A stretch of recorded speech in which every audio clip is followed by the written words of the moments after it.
Crime police స్టేషన్‌లో. మీరు చూసేటటువంటి వాట్సాప్‌లో కావచ్చు, ఫేస్‌బుక్‌లో కావచ్చు, ఎక్స్ మాధ్యమంలో కావచ్చు, ఏదైనా సరే ఈ సామాజిక మాధ్యమాల్లో మీకు కొన్ని మెసేజ్‌లు వస్తూ ఉంటాయి. మీరు ఇంట్లో కూర్చొని డబ్బులు సంపాదించొచ్చు. రూ. 1000 నుంచి రూ. 10,000 వరకు రోజుకి సంపాదించొచ్చు. మీరు గాని ఇంట్రెస్ట్ అయితే ఇక్కడ క్లిక్ చేయండి అంటారు. మీ ఇన్ఫర్మేషన్ అంతా తీసుకుంటారు. మీ ఆధార్ కార్డు, మీ పాన్ కార్డు, మీ బ్యాంక్ అకౌంట్ డీటెయిల్స్ అన్నీ తీసుకుంటారు.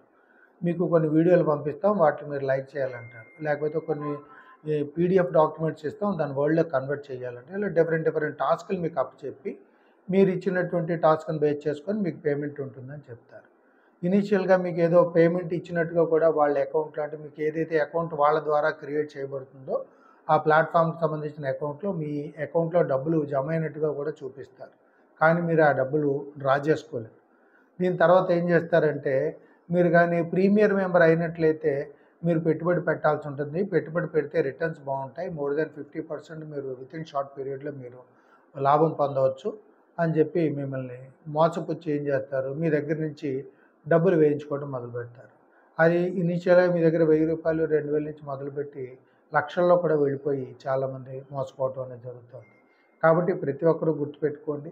దయచేసి ఇటువంటి ఇన్వెస్ట్‌మెంట్ ఫ్రాడ్స్ బారిన పడకండి.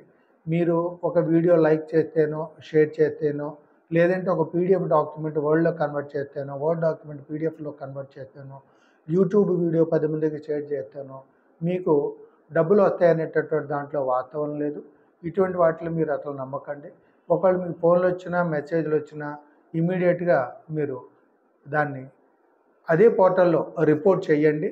లేదంటే మీరు గాని మోసపోయినట్లయితే తక్షణమే సైబర్ క్రైమ్ పోలీస్ స్టేషన్‌కి వచ్చి రిపోర్ట్ చేసినట్లయితే దీని మీద మేము తగు చర్య తీసుకుంటాం. Thank you very much.